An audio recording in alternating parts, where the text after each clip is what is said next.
आज आम ये वीडियो रे आलोक श्लेषणर नेक्स्ट टॉपिक अंधकार प्रक्रिया विषय रे पढ़िया। अंधकार प्रक्रियाटी को पढ़िया पूर्व आम टिके पूर्व पाठटी को मन पकईदे। तुमर मन थिबो जे आलोक श्लेषण प्रक्रियाटी मुख्यतः दुईटी पर्यायर संपादित हेबो। एक रे आलोक प्रक्रिया एवं परे परे अंधकार प्रक्रिया। आलोक प्रक्रिया रे कौन होउथला? सूर्यालोक को विनियोग सूर्यालोक द्वारा आमर जल अणुटी भांगुथिला, भांगी करी दबो H प्लस एवं ऑक्सीजन। जो ऑक्सीजन टी आमर बाहर को निर्गत हो जाउतला एवं H plus ion T NADP सहित मिसिक सृष्टि होता NADPH। एवं यही आलोक प्रक्रिया रे आउ गोटे उच्च शक्ति संपन्न अणु मध्य सृष्टि होता जी कि ADP रु ATP रे परिणत होता। तो मोट उपर कहवा गले आलोक प्रक्रिया रे आमर दुईटी उच्च शक्ति संपन्न अणु सृष्टि होता, गोटे ATP आ गोटे NADPH। उभय जाक मिसिकरी सृष्टि करथिले आलोक श्लेषण शक्ति। जो आलोक श्लेषण शक्ति आमर परवर्ती प्रक्रिया अंधकार प्रक्रिया रे विनियोग हेबो। तो आम जानिले बर्तमान आलोक प्रक्रिया मुख्य उद्देश्य थिला होची आलोक श्लेषण शक्ति सृष्टि हो। वर्तमान आम देखिबा ए अंधकार प्रक्रिया रे आलोक श्लेषण शक्ति किपरि विनियोग होउची एवं विनियोग हेबा द्वारा एथिरो केउ उत्पाद गुड़िक सृष्टि होउची। ताले आम नेक्स्ट पढ़िबा हमर जहाँ आज टॉपिक रही अंधकार प्रक्रियाटी स्टार्ट करिबा।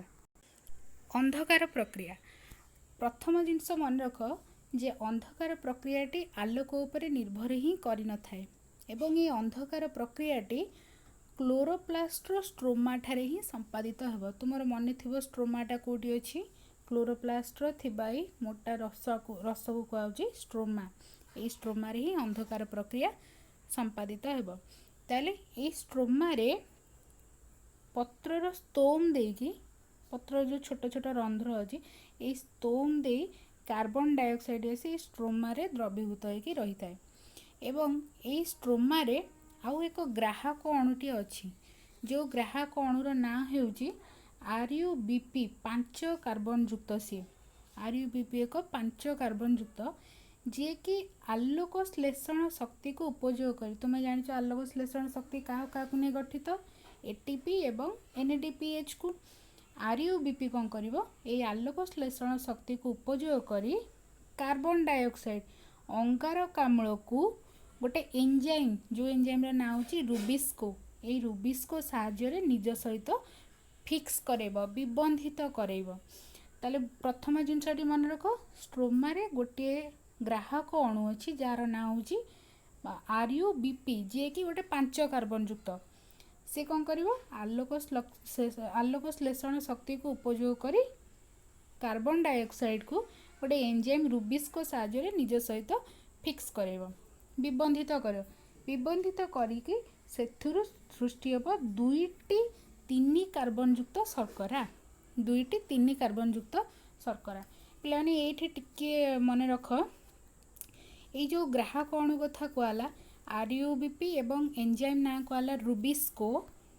यार फुल फॉर्म टिके मन रख RuBP जार फुल फॉर्म होची राइबुलोज बिसफॉस्फेट एवं रुबिस्को यार फुल फॉर्म होची राइबुलोज बिसफॉस्फेट कार्बोक्सिलेज ऑक्सीजिनेज। ये दुईटी फुल फॉर्म तुम निज खातार लिखिक रखिबो एवं या को मन रखिबो। ताले आमे देखिले जे रुबिस्को एंजाइम द्वारा एवं आलोक श्लेषण शक्ति दुईटी जिनस द्वारा RuBP अंगारकाम्ल को निज सहित विबंधित करेबो। एटी गोटे इंपोर्टेंट जिनस मन रख अंधकार प्रक्रिया रे बहुत गुड़े एंजाइम एवं जैविक अणुगुड़िक भाग नहीं थानी जो थी कि ए रुबिस्कोर भूमिकाटी अत्यंत गुरुत्वपूर्ण। पिलाने एटा मन रखिबो तुमरो बोर्ड परीक्षा रे एटा गोटे इंपोर्टेंट क्वेश्चन हिसाब रे परीक्षा रे साधारणतः थाए एटा जे अंधकार प्रक्रिया रे केउ एंजाइम रो भूमिका अत्यंत गुरुत्वपूर्ण। आंसर होची रुबिस्को मन रखिबो। तो एवं ये जो रुबिस्कोर आउ गोटे जिनस रही जे रुबिस्कोटी ATP उपरे ही निर्भर करि थाए। ATP उपरे तुम जानिଛ ATP टी कोठी सृष्टि हेबो आलोक प्रक्रिया रे तो से अंधकार प्रक्रिया कौन हुए ना आलोक प्रक्रियार किछि समय पर ही आलोक प्रक्रियार किछि समय आरंभ होगा पर ही स्टार्ट हो जाए बा आलोक प्रक्रिया सह चालू रही थाए एवं आलोक प्रक्रिया जो बंद हो अंधकार प्रक्रिया मध्य बंद हो ताला बर्तमान आम आसवा आमर अंधकार प्रक्रियार पर्याय गुड़िक पाखु ताल फर्स्ट आम देखिले जे आरयूवीपी अंगारकाम्ल सहित अंगारकाम्ल को निज सहित विबंधित करके से दुईटी 3 कार्बन युक्त शर्करा परिणत कला एवं ए 3 कार्बन युक्त शर्करा परवर्ती पर्यायर विभिन्न रासायनिक प्रक्रिया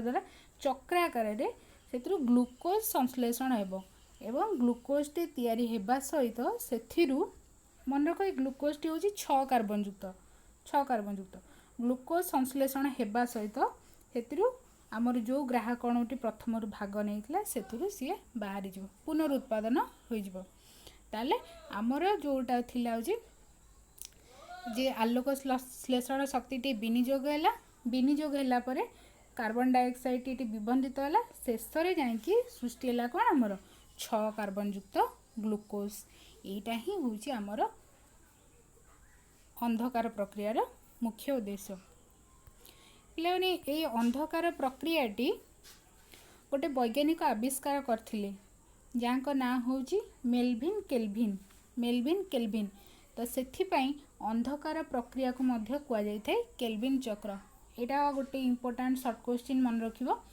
जे अंधकार प्रक्रियार अन्य ना कौन बा या कहीं केल्विन चक्र बोली कहते कहीं कहूँ ना या अंधकार प्रक्रिया को मेलविन केल्विन आविष्कार कर पिलाने आम बर्तमान देखिले जे अंधकार प्रक्रिया रे कार्बन डाइऑक्साइड टी फिक्सेशन हैला परे शेष रे ग्लूकोज अणुटी सृष्टि होउची ताले सर्वमोट उपरे आमे एई अंधकार प्रक्रिया को 3टा स्टेप रे विभक्त कर परिया 3 पर्याय रे विभक्त कर परिया प्रथम पर्याय रे हमर कोन होउची ना एठी अंगारकाम्ल अणुर विबंधन हेउची प्रथम पर्यायटी को यही भाव पढ़ी पार विबंधित होगी सृष्टि करुच्ची 2टी 3 कार्बन युक्त शर्करा सेकेंड स्टेप होची ग्लूकोज अणुर संश्लेषण यहाँ सेकेंड स्टेप एवं थर्ड स्टेप रे हम ना ग्लूकोज रु ग्राहक अणुर पुनरुत्पादन अति सरल जिनस रही विशेष किसी कॉम्प्लिकेटेड जिनस नहीं तुमर बर्तमान पाई किंतु अंधकार प्रक्रियाटी गोटे कॉम्प्लिकेटेड स्टेप तुम्हें हायर क्लास को गले विषय अधिक अधिक तथ्य जानिबो किंतु वर्तमान सुधा रे केवल अति सरल भाव में आम या 3टी स्टेप रे पढ़ी परिया तो सीधा सड़क पढ़िले जे आरयूबीपी आलोक श्लेषण शक्ति को उपयोग करी अंगारकाम्ल को निज सहित गोटे एंजाइम साहाय्य विबंधित करोछि करिया फल से 2टी 3 कार्बन युक्त शर्करा सृष्टि होची एवं यही 3 कार्बन युक्त शर्कराटी विभिन्न रासायनिक प्रक्रिया द्वारा चक्राकार रे 6 कार्बन युक्त ग्लूकोज तैयारी करुछि एवं यही संश्लेषण हेबा ग्लूकोज तैयारी हेबा सहित एथुर मध्य से जो ग्राहक अणुटी मध्य पुनरुत्पादन होउछि हमर एतिकी होउछि अंधकार प्रक्रिया आशा करुछि तुमर ये अंधकार प्रक्रियाटी भल भाव बुझी धन्यवाद।